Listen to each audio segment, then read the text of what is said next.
लेकिन 2024 के अंदर जहां आपने उनका सफाया कर दिया, वहीं कांग्रेस के नेताओं ने, जो कांग्रेस के आगू थे, जो मुख्यमंत्री पद के दावेदार थे, कहीं ना कहीं भारतीय जनता पार्टी ने उनके ऊपर मुकदमे दर्ज करके, उनकी इंक्वायरियां करा करके उनको भी डराने का काम किया।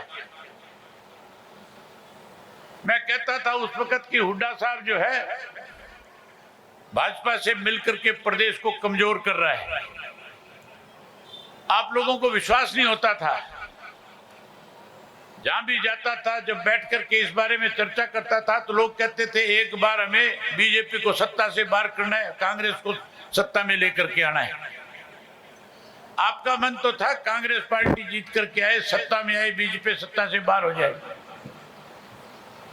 लेकिन साथियों, भूपेंद्र सिंह हुड्डा नहीं चाहता था कि कांग्रेस की सरकार बने।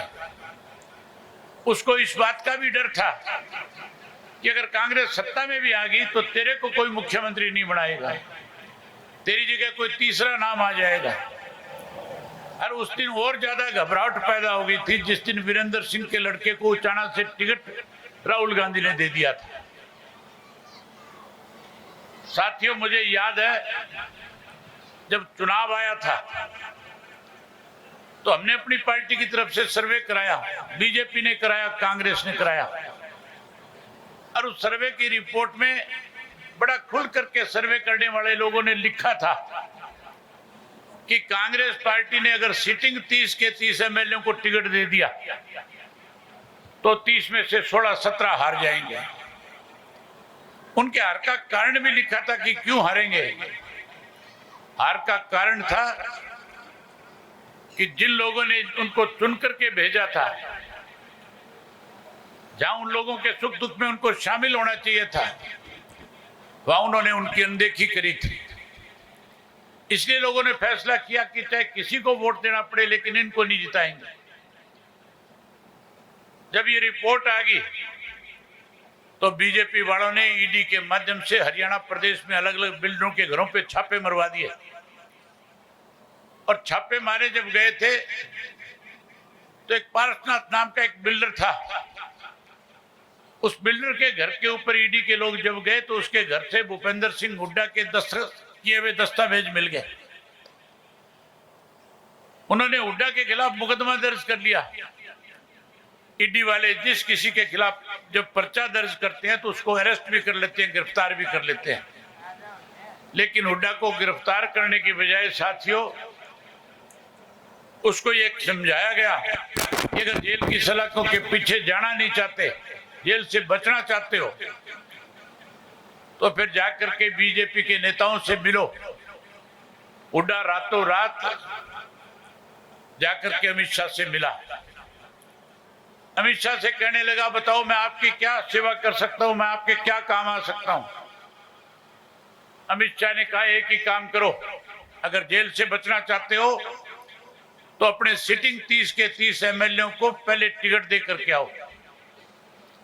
हुड्डा राहुल गांधी के पास गया, जाके कहने लगा, मुझे आज ही खबर मिली है अगर हमने सिटिंग 30 एमएलए को टिकट नहीं दी तो पार्टी में बगावत हो जाएगी, और अगर बगावत होगी तो फिर बड़ी बनाई सरकार कहीं ना कहीं रुकावट पैदा कर देगी।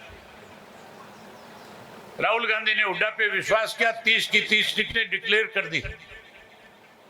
अगले दिन मनोहर लाल खट्टर ने बयान दे दिया कि अब हमें सत्ता में आने से कोई नहीं रोक सकता, क्योंकि सर्वे की रिपोर्ट में साफ लिखा हुआ था कि अगर 30 को टिकट दे दी 17 हार जाएंगे। भाजपा के लिए रास्ते खोल दिए। जहां भाजपा के लिए रास्ते खोलने का काम किया, वहीं राहुल गांधी ने जिनको अपनी मर्जी से टिकट दिया था, जो हुड्डा के खिलाफ थे, जो हुड्डा को चाहते नहीं थे, जो हुड्डा को रड़कते थे, जब उनको टिकट दिया तो हुड्डा ने उनके खिलाफ भी बागी उतार दिए। दूर जाने की जरूरत नहीं है, 9 लोगों का है और जिनमें से एक आपके उचाने वाला भी है। जब इस वीरेंद्र के लड़के को टिकट राहुल गांधी ने दिया, हुड्डा को इस बात का डर सताने लगा कि अगर भाजपा, ये कांग्रेस अगर सत्ता में आ गई तो ये पढ़ा लिखा है, अफसर रहा है, कहीं राहुल गांधी इसका नाम आगे ना कर दे, इसको मुख्यमंत्री ना बना दे, इसलिए इस रास्ते के कांटे को पहले हटाना चाहिए। 3 खिलाफ खड़े किए, तीनों हुड्डा के चाहते थे, आप तीनों को जानते भी हो। तीनों के तीनों हुड्डा के चाहते थे कि नहीं थे? कांग्रेस की टिकट की लाइन में थे, चाहे वो काला था, चाहे वो संडील वाला था, और चाहे आपके ये गोगड़िया वाला था। इन तीनों को खड़ा कर दिया और ये कहा बुला करके कि चुनाव लड़ना है, बैठना नहीं है। हम फॉर्मेलिटी के तौर पे तुम्हारे से आकर के रिक्वेस्ट करेंगे, मानना नहीं है।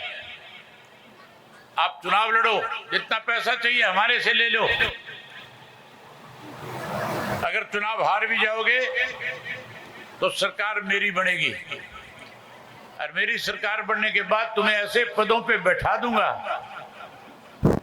जो एमएलए से भी ज्यादा ताकतवर होंगे। इस तरह से 9 और हराए। यहां तक भी जयप्रकाश ने बयान दिया 7 रोड गांव के अंदर, जब लोग कह रहे थे 60 सीट आएंगी, वो कहने लगा बावड़े हो रहे हो, 40 दे दो, 40 में मुख्यमंत्री बना लेंगे। लोगों ने 40 की बजाय 37 दे दी, बोले लो बना लो थारा मुख्यमंत्री। अब की बार जो सरकार बनी भूपेंद्र सिंह हुड्डा की मेहरबानी से बनी है। बनी है कि नहीं बनी है? हुड्डा की मेहरबानी से। पहले थारी मेहरबानी से बनी थी। तुम सर पर ना बैठाते तो बन जाती है। शुरुआत तुमने करी थी, और तुम्हारे देखा देखी जिंदगी 5 सीटें जीत करके दे दी। तुम शुरू में रांद काट देते तो आज ये दिन नहीं देखने पड़ते तुम्हें।